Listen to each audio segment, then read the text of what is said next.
Tonight, a young girl is dead, another person hospitalized after a crash last night in Sallisaw, Oklahoma. 5 News reporter Jacob Luthi has spent the day in Sallisaw gathering details and has more from where the accident occurred last night. Right here at the intersection of Walnut and Iola, residents today paying their respects to a young girl who died in a car crash on Wednesday.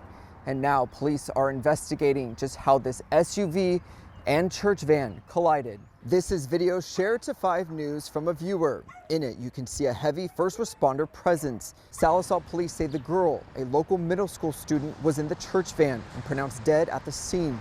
Police say a second person is in critical condition. They describe that person as a driver, and I'm working to confirm which vehicle they were driving. A woman who lives nearby says she personally knows the family of the girl who died and described to us the scene after the crash. Ambulances, everything was blocked off all the way down there to like Locust Street. It just has a community, all the children that are going to be affected by this too. Everybody needs lots and lots of prayers right now.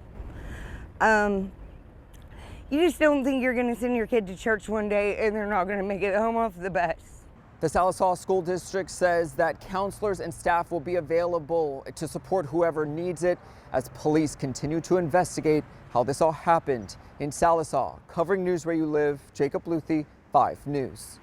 All right, Jacob, thanks. Happening right now, Fort Smith City directors are holding a special meeting to talk about their recent hire for internal auditor.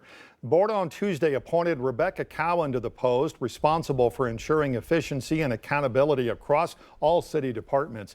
She was set to start next month with an annual salary of $110,000 a year, but it's been discovered that Cowan was booked into the Sebastian County Jail last year on an out-of-state warrant. It all stems from a felony stalking charge in Lafleur County. The exact details in that case have not been released. However, Cowan is set to appear in court May 21st, just 6 days before her start date with the city of Fort Smith. City Director Christina Katsavas took to Facebook this morning saying that she is aware that Cowan is involved in a legal matter, went on to say that Cowan is innocent until proven guilty and discouraged any possible action taken by the board. We are listening to that meeting right now to see what action the board of directors will be taking. We'll of course update you on your 5 News at 10, also on our website at 5newsonline.com. Also new tonight, Northwest Arkansas Health, Northwest Health that is, says its hospitals are experiencing a system outage. Spokesperson says this is not because of a cyber attack.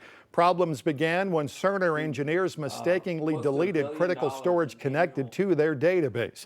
They say no patient data has been affected and are working now on a fix. Right now, all hospital services and operations are running as normal.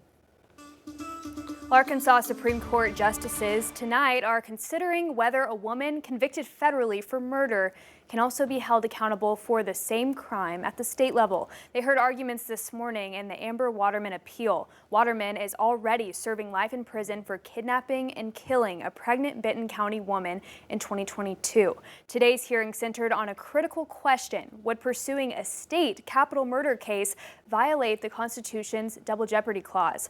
Waterman was convicted in federal court last year for the kidnapping and murder of Ashley Bush, a 31-week pregnant mother from Arkansas. Waterman posed as someone offering a job, then killed Bush and tried to take her baby. The unborn child also died.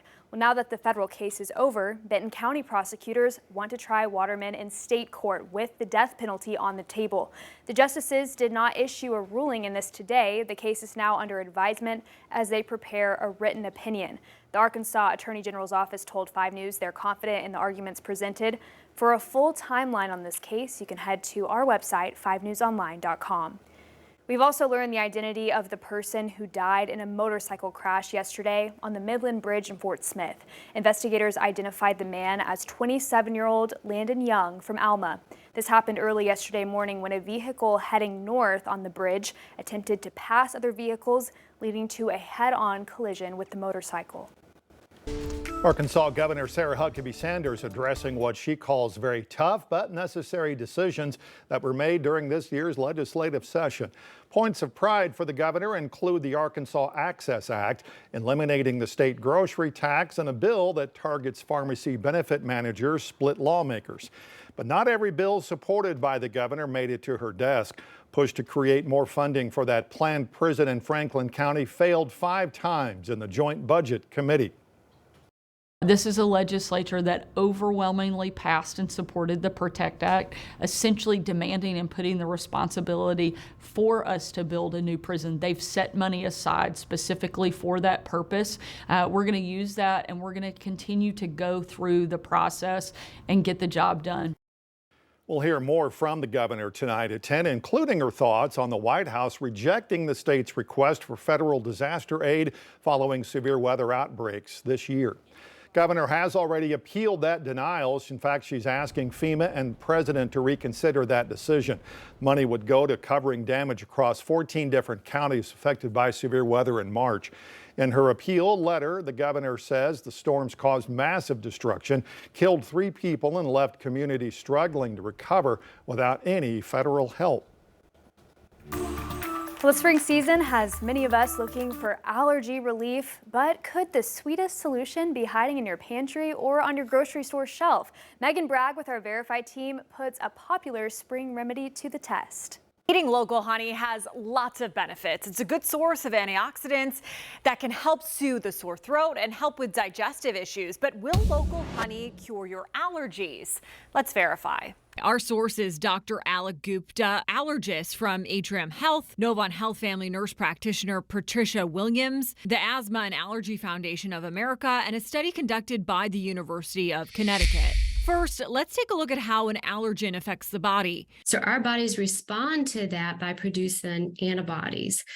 Great source of protection for us. We want that, but sometimes those antibodies also produce or cause a chemical reaction that then cause those other reactions in our bodies that end up being allergies. Some believe that because bees collect pollen to make honey, that pollen in the honey would help desensitize your body to those allergens. The problem with honey specifically is that the pollen that the bees use is mainly coming from flowers, and the pollen that we're allergic to is typically not the flower pollen. According to the Asthma and Allergy Foundation of America, the pollens that affect people the most are trees, grasses, and weeds, which bees usually don't collect.